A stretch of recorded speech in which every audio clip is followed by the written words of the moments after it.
नमस्कार। पांचजन्य के डिजिटल मंच पर आप सभी का स्वागत है। आज हम हैं गुजरात में और गुजरात के गांधीनगर में। आज गुजरात का स्थापना दिवस है और आज हम आपको ले आए हैं देश की एक अनोखी विलक्षण विशेष यूनिवर्सिटी विश्वविद्यालय के प्रांगण में। ये है स्वर्णिम गुजरात स्पोर्ट्स यूनिवर्सिटी और आज हमारे साथ चर्चा में है इस यूनिवर्सिटी के vice chancellor doctor Arjun Singh Rana ji. आज हम बात करेंगे गुजरात की, आज क्योंकि गुजरात का स्थापना दिवस है। बात करेंगे खेल की क्योंकि ये खेल यूनिवर्सिटी है, इस खेल यूनिवर्सिटी की बात करेंगे खेल संस्कृति की और बात करेंगे भारत की।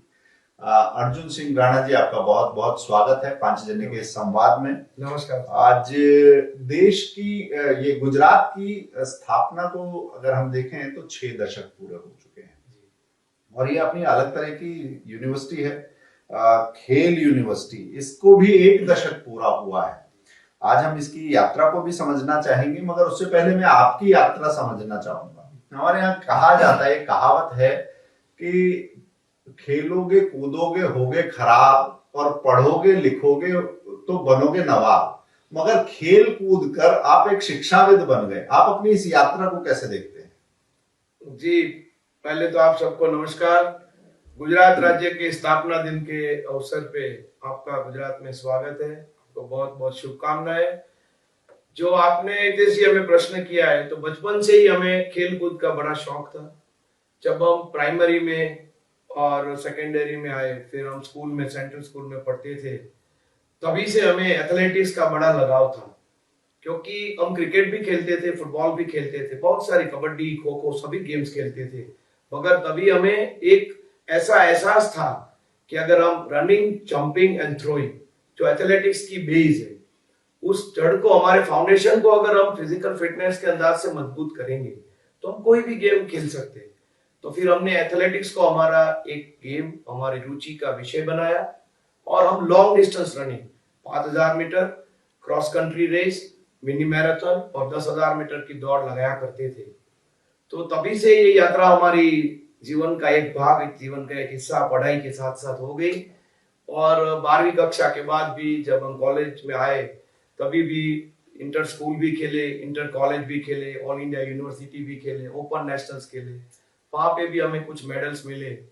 और तभी से एक शौक था कि क्यों ना हम एथलेटिक्स की जरिए, हमारे स्पोर्ट्स के जरिए एक स्पोर्ट्स एजुकेशन भी ले। फिर हमने अमरावती के HVPM कॉलेज के अंदर, जो इंटरनेशनल स्पोर्ट्स कॉलेज है, वहां पे फिजिकल एजुकेशन में PPEd किया। फिर गुजरात यूनिवर्सिटी से हमने MPEd masters degree gold medal के साथ पास की जी। फिर हमने PhD physical education and sports में, जो वहां पे हमारा विषय स्पोर्ट्स फिजियोथेरापी और स्पेशलाइजेशन स्पोर्ट्स मेडिसिन का था, तो सौराष्ट्र यूनिवर्सिटी से हमने एक PhD की डिग्री हासिल की। और फिर जाके हम ट्रेनर और फिजियो बने और हम खुद भी तभी एथलेटिक्स में, स्पोर्ट्स में हिस्सा लेते ही थे, मगर एक जुनून था कि हमें कैसे भी करके हम इंडियन टीम के अंदर भारत को रिप्रेजेंट एक गेम में नहीं कर सके थे।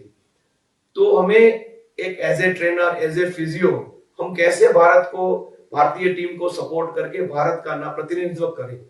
तो तभी हमने BCCI के अंदर एप्लीकेशन लगाई और क्रिकेट के अंदर हमने वहां पे as a physio, as a trainer, junior cricket में, सीनियर क्रिकेट में काम करना शुरू किया। ऐसे जाके हमारी यात्रा आती है, खिलाड़ी से आप एक शिक्षाविद बन गए। वास्तव में कमाल की यात्रा है। अर्जुन सिंह जी, मैं एक बात जानना चाहूंगा। आपकी यात्रा बड़ी दिलचस्प रही, मगर इसी यात्रा को अगर हम एक देश के संदर्भ में देखें कि देश की फिटनेस यात्रा ये कैसे बन सकती है, क्योंकि दुनिया का सबसे युवा देश है, ये सबसे फिट देश कैसे बन सकता है और उसमें उस फिटनेस में खेल की क्या भूमिका है? जी, हमारे प्रधानमंत्री नरेंद्र मोदी जी ने हमारे 2019 के अंदर एक फिट इंडिया मूवमेंट की नींव रखी और इस नींव को हमारे पूरे 135 भारतीय फिजिकली फिट बने, मेंटली स्ट्रांग कैसे रहे और रोज व्यायाम करके अपने आप को हेल्दी लाइफ, स्वस्थ भारत, स्वस्थ परिवार, स्वस्थ राज्य, वो संकल्पना के साथ कार्य करें। उस भूमिका को आगे बढ़ाते हुए हमें लगता है कि हर एक युवा, हर एक युवती, आबाल वृद्ध सभी लोग अगर फिट इंडिया मूवमेंट के अंदर फिटनेस का डोज आधा घंटा रोज, आधा घंटा अगर फिटनेस के लिए कुछ काम करे तो अपने आप को फिजिकली फिट रखेंगे, मेंटली स्ट्रांग रखेंगे और डिजीज से रोग मुक्त अपने जीवन को व्यतीत कर सकेंगे।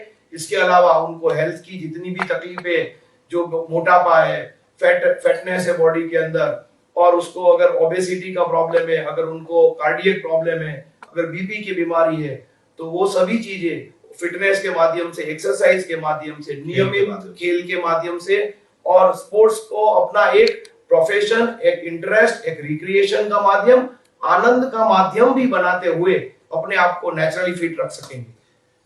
एक आपने आनंद शब्द की बात की, तो मैं एक बात कहूंगा कि खेल कूद कहा जाता है ये व्यक्तिगत आनंद की चीज है। तो व्यक्तिगत आनंद की चीज क्या व्यक्तित्व विकास की चीज भी बन सकती है? हम युवाओं को कैसे जोड़ेंगे? क्या ये व्यक्तित्व विकास का रास्ता, करियर का रास्ता, वो भी इससे जुड़ता है? इसमें क्या है कि परिवार का अगर हर एक सदस्य अगर खेल को अपना रोज का एक आयाम बनाएगा और आनंद महसूस करेगा तो परिवार के पूरे सदस्य आनंदित रहेंगे, रिक्रिएशन की भावना से फिजिकली फिट रहेंगे। और अगर वो जहां भी स्कूल में जाएंगे, कॉलेज में जाएंगे, और फिट इंडिया यूथ क्लब की स्थापना भी हमारे सभी कॉलेजेस के अंदर, पूरे भारत की सभी यूनिवर्सिटीज के अंदर भी की गई है। अच्छा। ताकि हर एक विद्यार्थी अगर वो यूनिवर्सिटी में जैसे एनसीसी, एनएसएस और सोशल एक्टिविटीज करता है, वैसे ही फिट इंडिया यूथ क्लब के साथ जुड़कर वो अपने आप को फिजिकली फिट रखेगा, मेंटली स्ट्रांग रखेगा और आनंदित होके अपने राज्य को और अपने राष्ट्र को, अपनी यूनिवर्सिटी को एक स्वस्थ निर्माण देने वाली भूमिका में अपना योगदान देगा। ये व्यक्तित्व विकास की बात आ गई, एक व्यक्तिगत आनंद से व्यक्तिगत विकास। मगर इसके आगे अगर हम कहें कि करियर, उसके रास्ते स्पोर्ट्स से कैसे जुड़ते हैं? ये आपकी यूनिवर्सिटी है, आप यूथ को जोड़ते हैं, तो खेल से, फिटनेस से आपके करियर के लिए भी कुछ संभावना है या पसीना बहाने से समय खराब हो जाता है? नहीं, पसीना बहाने से, मेहनत करने से ही हमें सफलता मिलती है, वही तो सफलता की कुंजी है। मैं वही स्पोर्ट्स सेक्टर में मैं समझना चाहता हूँ, जैसे कौन क्या इसका फैलाव कितना है? स्पोर्ट्स के माध्यम से जितना भी हम, कोई भी युवा, कोई भी विद्यार्थी स्पोर्ट्स के माध्यम से अपने राज्य को, राष्ट्र को आगे जाके इंटरनेशनल लेवल पे, ओलंपिक लेवल पे अपना प्रतिनिधित्व करे, मेडल्स ले और अपने आप की स्पोर्ट्स में कैरियर बनाए। ऐसे कई खिलाड़ी हैं जिन्होंने ओलंपिक में मेडल लिए, फिर अगेन उनकी कैरियर में स्पोर्ट्स एक्टिविटीज के लिए, स्पोर्ट्स एजुकेशन के लिए ऐसी यूनिवर्सिटी जो हमारी स्वर्णिम गुजरात स्पोर्ट्स यूनिवर्सिटी, जो हमारे तत्कालीन मुख्यमंत्री तभी नरेंद्र मोदी जी मुख्यमंत्री थे, उन्होंने एक नींव रखी थी 2011 के अंदर कि ऐसे खिलाड़ियों के लिए, राज्य स्तर के खिलाड़ी हो, डिस्ट्रिक्ट लेवल के खिलाड़ी हो, राष्ट्रीय कक्षा के खिलाड़ी हो या अंतरराष्ट्रीय खिलाड़ी हो, वो लोग अपने अपने प्रोफेशन में, अपनी अपनी गेम में स्पोर्ट्स कोचिंग के लिए, स्पोर्ट्स ट्रेनिंग के लिए, फिजिकल एजुकेशन के लिए, स्पोर्ट्स मैनेजमेंट के लिए, स्पोर्ट्स जर्नलिज्म के लिए भी। ताकि जर्नलिज्म की बात आपको करूं तो अगर कोई हमारा टेनिस का खिलाड़ी होगा, जो लॉन टेनिस का नेशनल इंटरनेशनल खिलाड़ी होगा, तो अगर वो आईटा की जो टेनिस की टूर्नामेंट होगी या कोई फुटबॉल का संतोष ट्रॉफी का प्लेयर होगा, वो खेलने के बाद अपनी कैरियर को खेल के अंदर ही प्रवृत्त करने के लिए अगर उसको जर्नलिज्म से बारीकियां पता है खेल जी, और वो स्पेशलाइज करेगा स्पोर्ट्स जर्नलिज्म में, ताकि वो फुटबॉल की गेम को अगर वो कवर करेगा, वो मैच को, टूर्नामेंट को, तो अच्छे से वो न्याय दे सकेगा और उसको आगे जाके, और अगर वो जब तक फिजिकली फिट रहेगा तब तक वो उसका इन्वॉल्वमेंट फिटनेस के माध्यम से रहेगा। आपने ये बात की कि जिस समय नरेंद्र मोदी जी राज्य के मुख्यमंत्री थे तब ये स्थापना हुई, ये विजन था, मगर मैं ये देखता हूँ कि गुजरात में ये जो दृष्टि है इसका काफी विकास हुआ है, क्योंकि अन्य राज्यों में नहीं दिखता, मगर गुजरात में आपको रक्षा यूनिवर्सिटी मिल जाएगी, आपको यहाँ पर पेट्रोलियम यूनिवर्सिटी मिल जाएगी, यहाँ पे आपको शिक्षा यूनिवर्सिटी मिल जाएगी, यहाँ चिल्ड्रन यूनिवर्सिटी मिल जाएगी, फॉरेंसिक यूनिवर्सिटी मिल जाएगी। मतलब आप ये देखिए कि स्पेशलाइज्ड यूनिवर्सिटी के जो क्षेत्र में गुजरात मॉडल की बात होती है, शिक्षा के क्षेत्र में भी ये स्पेशलाइज्ड एजुकेशन का एक मॉडल है। तो इस मॉडल को आप कैसे देखते हैं? स्पेशलाइजेशन से क्या ये दायरा सीमित हो जाता है या ज्यादा फोकस्ड हो जाता है? इसकी क्या कमियां हैं, क्या इसकी खूबियां हैं? आपका अनुभव कैसा रहा है? मेरे अनुभव से आपको मैं फ्रैंकली बताऊं तो विद्यार्थियों के लिए, खिलाड़ियों के लिए, स्पेशली स्पोर्ट्समैन के लिए, ये उनके लिए कई दरवाजे खुल रहे हैं। ऐसा नहीं है कि उनको खाली कोचिंग का ट्रेनिंग का एक ही दरवाजा मिल रहा है, या फिर उनकी स्पोर्ट्स की डेवलपमेंट के लिए, उनके रिप्रेजेंटेशन के लिए वो आगे आ रहे हैं, मगर उनको स्पोर्ट्स मैनेजमेंट के लिए, अगर उनको इवेंट मैनेजमेंट में जाना है, एज ए प्लेयर अगर उनको इवेंट्स ऑर्गेनाइज करनी है, तो एक अच्छे से नाउ आज के जमाने में ये है कि स्पोर्ट्स जो है वो एक इंडस्ट्री है, स्पोर्ट्स कॉर्पोरेट फील्ड में आ गया है, खाली न मात्र क्रिकेट ही कॉर्पोरेट स्पोर्ट्स है, मगर इसके अलावा जितने भी ओलंपिक स्पोर्ट्स है, तो उसके लिए गुजरात के अंदर जब भी प्रधानमंत्री जी मुख्यमंत्री थे, तभी नरेंद्र मोदी जी ने जो स्पोर्ट्स यूनिवर्सिटी की शुरुआत की, उनका जो विजन और मिशन था, उनको संकल्पना को साकार करने के लिए आज गुजरात के हमारे यशस्वी मुख्यमंत्री माननीय श्री भूपेंद्र भाई पटेल जी के नेतृत्व में, हमारे young and energetic dynamic sports minister माननीय श्री हर्षभाई संघवी जी के मार्गदर्शन में आज हमारा स्पोर्ट्स डिपार्टमेंट गुजरात का कोने कोने से, गुजरात के 33 जिले, 252 तालुका और 18,000 गांवों में से टैलेंट को शोध के, टैलेंट को खोज करके हमारी पूरी टैलेंट आइडेंटिफिकेशन की जो टीम है, वहां से बच्चों को हमारे डीएलएसएस स्कूल की जो स्कीम चल रही है, इन स्कूल की स्कीम है, शक्ति दूत योजना है, और हमारी स्पोर्ट्स यूनिवर्सिटी की जो स्कीम्स है, उसमें बच्चों को, जो बच्चे स्पोर्ट्स के अंदर अपना परफॉर्मेंस दे के आगे आना चाहते हैं, उनको वो सुविधा प्राप्त हो रही है। जो बच्चों को स्पोर्ट्स में अपना एजुकेशन के माध्यम से, स्पोर्ट्स एजुकेशन के माध्यम से कैरियर बनाना है, वो कैरियर बना रहे हैं। मैं एक बात जानना चाहता हूँ जी, ये जो मैंने बात की कि गुजरात में अलग अलग एजुकेशन का जो स्पेशलाइज्ड मॉडल है, जो विषय विशेष में आपने विश्वविद्यालय बना दिया, इसका ये क्या कॉलेज का, यूनिवर्सिटी का, अगर ये डिपार्टमेंट होता, एक कॉलेज होता, तब भी इतना ही था, या अलग यूनिवर्सिटी बनाने से फायदा मिला है? अलग यूनिवर्सिटी बनाने से इतना बड़ा फायदा मिला है कि स्पोर्ट्स का जो एपिसेंटर बोला जाता है, वो स्वर्णिम गुजरात स्पोर्ट्स यूनिवर्सिटी एक पिवोटिंग रोल में कार्य कर रही है। जितनी भी हमारी एजुकेशन डिपार्टमेंट की, एजुकेशन रिलेटेड जो यूनिवर्सिटीज हैं, उस यूनिवर्सिटीज के साथ हमने स्पोर्ट्स यूनिवर्सिटी का एमओयू किया, ताकि हम लोग फैकल्टी डेवलपमेंट प्रोग्राम चला सके। और ये पिछले 2 सालों में कोरोना की इस महामारी के दौरान अनेक वेबिनारों के माध्यम से हमने आईआईएम स्टाइल से 7-7 दिन का फैकल्टी डेवलपमेंट प्रोग्राम स्पोर्ट्स के अलग अलग विषयों पर, अलग अलग टॉपिक्स के द्वारा जितने भी फिजिकल एजुकेशन के प्रोफेसर थे, टीचर थे, उनको अपग्रेड करने के लिए वो कार्यक्रम किया।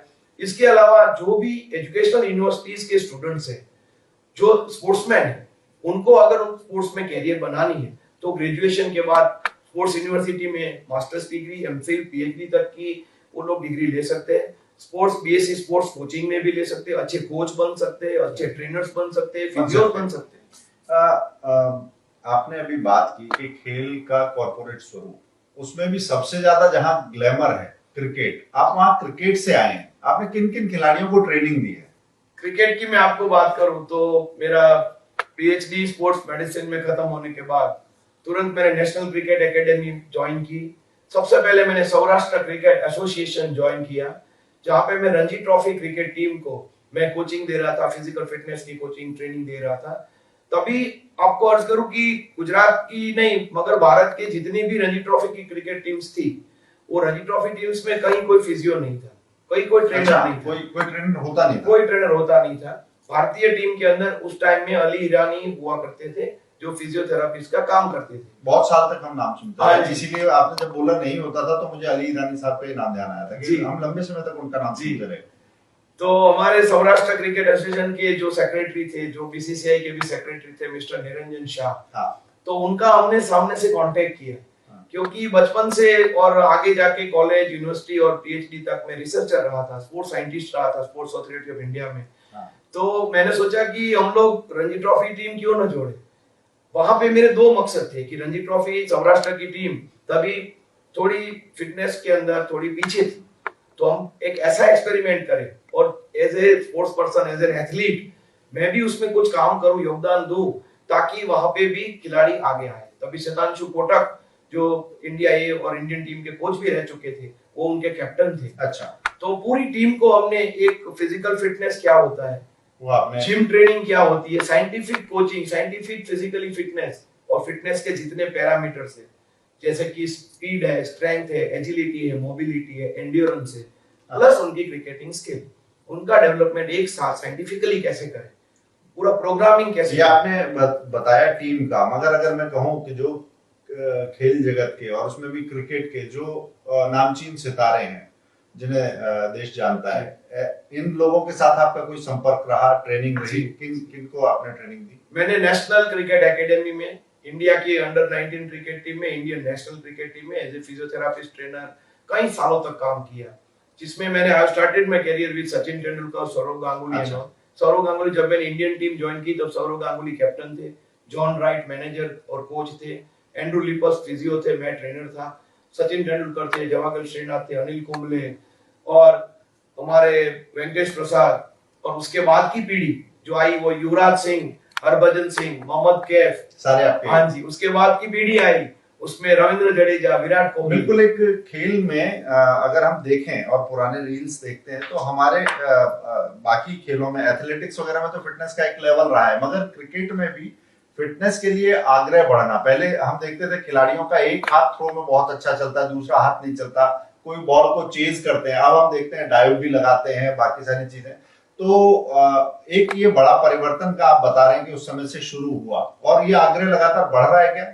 जी, 2001 के अंदर जब नेशनल क्रिकेट एकेडमी की स्थापना की गई, तभी वहां से पहले दिन से मैं वहां पे जुड़ा हुआ था as a sports scientist, as a physio, as a trainer.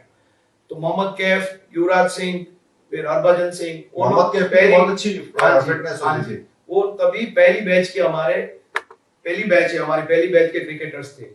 तभी रोडनी मार्स जो कि ऑस्ट्रेलिया के विकेट कीपर थे, वो ऑस्ट्रेलियन एकेडमी के साथ हमारी बीसीसीआई का एक टाइप हुआ था, और जहां भी वो लोग रिसर्च करके यहाँ पे हमारे खिलाड़ियों के ऊपर अप्लाई करते थे, हम लोग यहाँ पे रिसर्च करके ऑस्ट्रेलिया जाके वहां पे अप्लाई करते थे। It was exchange of programme between two scientific teams.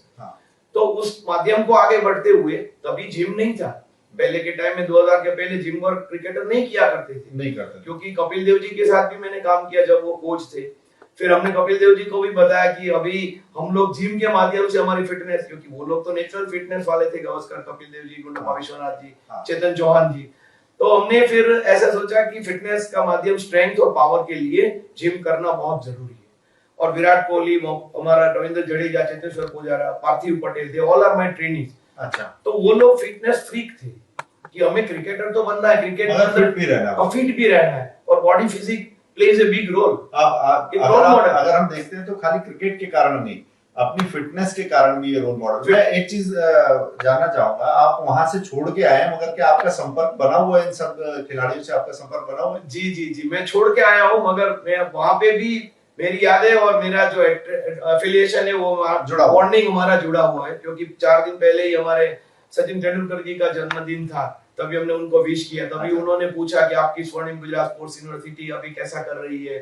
अच्छा। हाँ जी, आपके साथ कितने प्लेयर्स, अभी नेशनल प्लेयर, इंटरनेशनल प्लेयर जुड़े हुए? ये मैं आपसे पूछने वाला था। अभी इस यूनिवर्सिटी से राज्य के खिलाड़ियों का कितना जुड़ाव है, अंतरराष्ट्रीय राष्ट्रीय खिलाड़ियों का और राज्य के खिलाड़ियों का कितना जुड़ाव है? क्या आप कार्यक्रम करते रहते हैं? जी, मैं स्वर्णिम गुजरात स्पोर्ट्स यूनिवर्सिटी का हर हफ्ते एक एमओयू नए यूनिवर्सिटीज के साथ, गुजरात की 19 या 20 यूनिवर्सिटी के साथ हमने एमओयू किए, गवर्नमेंट एफिलिएटेड यूनिवर्सिटीज, और हमारी जो डीम्ड यूनिवर्सिटी है, सेल्फ फाइनेंस यूनिवर्सिटी है, उनके साथ भी एक एमओयू और इवेंट्स, हर हफ्ते एक एमओयू, एक मतलब एकेडमिक्स में भी आपने एक बड़ा एक खेल की जैसी गति आपने यहाँ पर ला दी है। मैं एक चीज जानना चाहूंगा कि ये जो आपने बड़े खिलाड़ियों का नाम लिया, वो जैसे हम एकेडमिक तंत्र की बात कर रहे थे, आपसे कभी किसी ने ये नहीं पूछा कि वहां से, मैदान से आप क्लासरूम में आ गए, आप एक यूनिवर्सिटी में आ गए, तो क्यों आ गए और यहाँ क्या कर रहे हैं? इसके बारे में किसी से बात हुई आपको? हाँ जी, मेरी जो राजकोट के अंदर मैच था पिछले साल,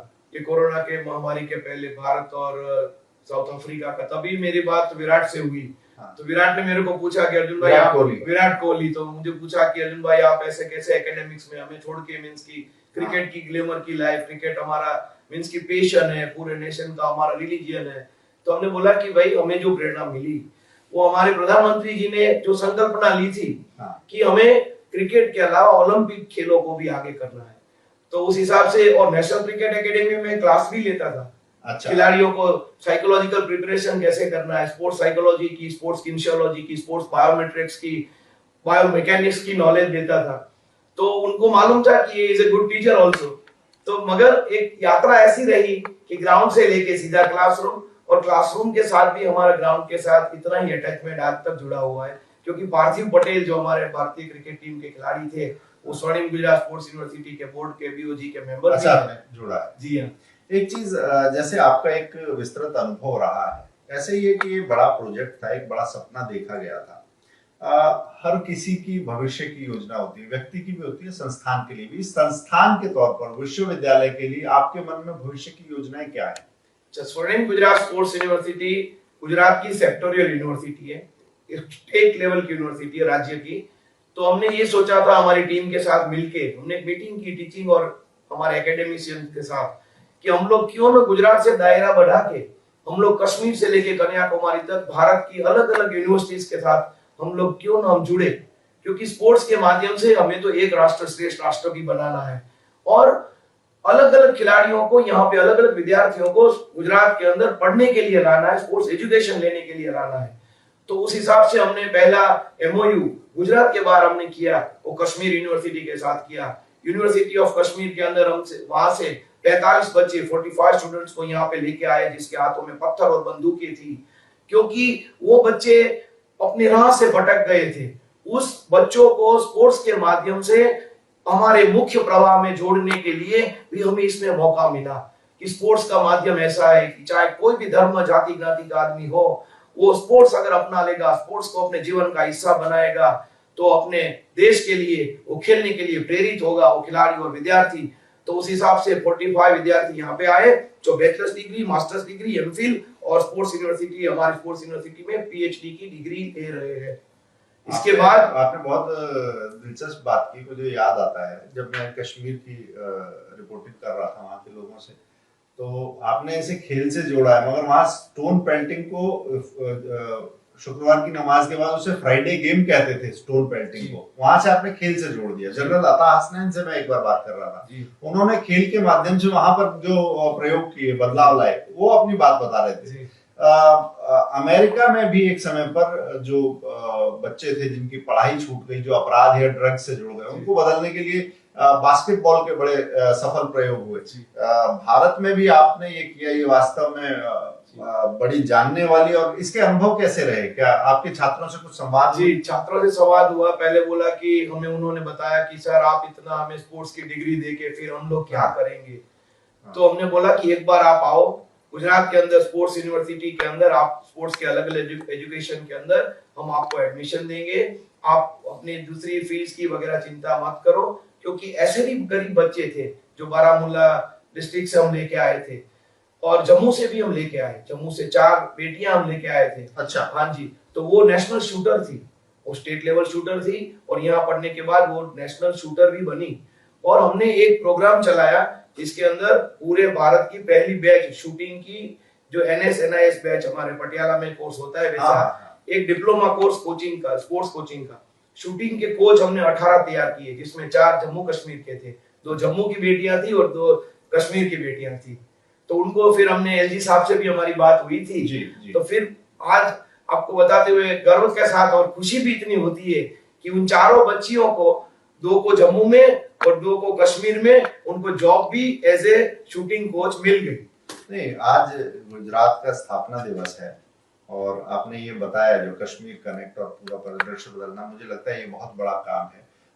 मगर और उपलब्धियां अगर मैं जानना चाहूँ यूनिवर्सिटी की, आपने शूटिंग की बताई, और खेलों में भी क्या क्या उपलब्धियां आप इस दौरान देखते हैं? अच्छा, अभी लेटेस्ट आपको बताएं कि स्वर्णिम गुजरात स्पोर्ट्स यूनिवर्सिटी की इतिहास में पहली बार 18 हमारे खिलाड़ी, जो आप इसमें आप देख रहे हैं फोटोग्राफ में जी, वो 18 खिलाड़ी अलग अलग गेम के, न कि शूटिंग के मगर अलग अलग गेम के खिलाड़ी आज खेलो इंडिया यूनिवर्सिटी गेम्स में, जिसका समापन 3 तारीख को बेंगलोर में होने जा रहा है, उसके अंदर मेडल प्राप्त करके 18 विद्यार्थी इस यूनिवर्सिटी के हिस्सा ले रहे हैं। वाह, बहुत अच्छी बात है। मैं एक भारत को, आपने खेल की, कॉर्पोरेट की सब बातें की, मगर भारत को एक सांस्कृतिक राष्ट्र कहा जाता है, जिसकी अपनी एक जीवंत संस्कृति रही है। उसमें खेल का स्थान आप कैसे देखते हैं? और इसके साथ जो देश की खेल संस्कृति है, उसमें क्या कुछ हाल में बदलाव देखते हैं कि वो खेल संस्कृति में पॉजिटिव हुआ है, नेगेटिव हुआ है? उसको आप कैसे देखते हैं, क्या बदलाव हुआ है कुछ? हम सभी ने इतिहास पढ़ा है और सनातन भारत से हम देखते आए थे कि खेल का एक अग्रिम स्थान रहा है। फिर हमने पिछले सालों में भी देखा कि भारत के अंदर खेल के अंदर खिलाड़ियों को बहुत अपेक्षाएं थी, जो पुरानी सरकारें थी उनके पास, कि हमें ये मिलेगा। मगर हमने कई कॉमनवेल्थ गेम में कई घोटाले हुए, कई प्रश्न हुए, वो सभी को भी हमने हमारी आंखों के सामने देखा है। 2014 के बाद जो परिवर्तन भारत के अंदर हमने देखा है, जिसके हम मुख्य साक्षी है, पहले के भी थे और आज के भी है, वी आर द विटनेस। और हमें मालूम है कि जितनी भी ओलंपिक गेम्स के लिए हमारे पूरी भारत के लिए हमारा स्पोर्ट्स डिपार्टमेंट, हमारे जो खेल मंत्री पहले थे किरण रिजिजू जी, वो भी यूथ के साथ कनेक्टेड थे। हाँ। हमारे आज के जो खेल मंत्री है, यंग एनर्जेटिक एंड डायनामिक माननीय श्री अनुराग ठाकुर जी, वो भी क्रिकेटर थे, वो भी रणजी ट्रॉफी खेले हुए थे हिमाचल से। और हम लोग तो साथ में बीसीसीआई में काम कर चुके हैं, वो हमारे मैनेजर भी रहे थे, हमने टूर भी कई साथ में की। तो कि उनका विजन तब से ऐसा था कि गुजरात के अंदर, भारत के अंदर और अलग अलग राज्यों के अंदर पूरी खेल की पॉलिसी हो, और वो पॉलिसी के थ्रू हमारे सभी भारतीय के, हमारे सभी खिलाड़ियों को, जैसे हम लोग क्रिकेट में पूरा बैकअप देते हैं, पूरा एडवांटेज देते हैं, प्लेटफॉर्म देते हैं, वैसा ओलंपिक गेम्स में खेलने वालों को भी मिले। और पिछले ओलंपिक्स में हमें खुद देखा कि प्रधानमंत्री जी एक एक खिलाड़ी को, जिन्होंने मेडल लिया उनको अप्रिशिएट कर रहे हैं, जिनको नहीं मिला उसका हौसला बुलंद कर रहे हैं, और उनको बता रहे हैं कि बेटा आगे जाके आपको अगले आने वाले ओलंपिक में और काम करना है। और सबसे ज्यादा मेडल हमारे भारत को इस ओलंपिक्स में मिले, यही हमारी नई स्पोर्ट्स पॉलिसी। बिल्कुल उसमें बदलाव दिखाई देता है खेल संस्कृति में। एक चीज और, जैसे ये गुजरात में स्पोर्ट्स यूनिवर्सिटी है, मणिपुर में भी एक नेशनल स्पोर्ट्स यूनिवर्सिटी, उसको कैसे आप देखते हैं? वहाँ एक दूर जगह पर कर दी, या वहां पर स्थापना करने की आवश्यकता थी? खेल की भी क्या राष्ट्रीय यूनिवर्सिटी होनी चाहिए? कई तरह के सवाल हो सकते हैं। जी, मणिपुर के अंदर, मणिपुर और उसका सराउंडिंग जितने भी स्टेट्स है, वो 7 सिस्टर स्टेट्स है, वहां पे जो टैलेंट है, और आपने देखा होगा कि इस ओलंपिक्स में, कॉमनवेल्थ गेम्स के अंदर, एशियन गेम्स के अंदर सबसे ज्यादा खिलाड़ी उसी बेल्ट से आते हैं।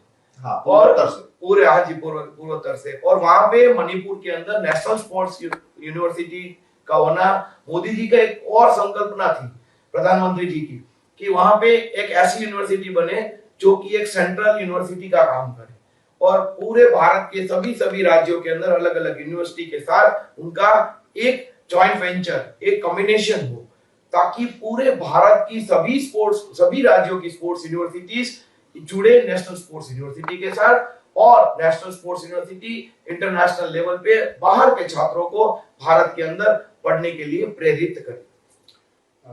बहुत धन्यवाद अर्जुन सिंह जी। आज हमने आपसे खेल की, खेल में संभावनाओं की, खेल में करियर की, खेल को नियोजित करने की, एक जो बड़ा फलक हो सकता है स्पोर्ट्स का, जो देश के विकास में भी योगदान दे सकता है और यूथ को जोड़े रखते हुए उसे सकारात्मक रास्ते पर बढ़ा सकता है, उस सब चीजों पर हमने बात की है।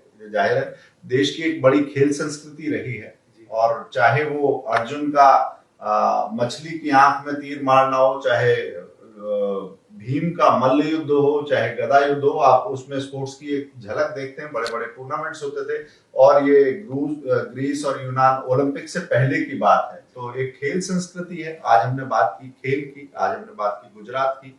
यहाँ एक अभिनव प्रयोग इस स्वर्णिम गुजरात स्पोर्ट्स यूनिवर्सिटी की, और मुझे लगता है कि एक सबसे युवा देश के लिए, खुद को चुस्त दुरुस्त रखने के लिए, फिट रखने के लिए, आगे बढ़ने के लिए खेल एक बहुत बड़ा रास्ता है।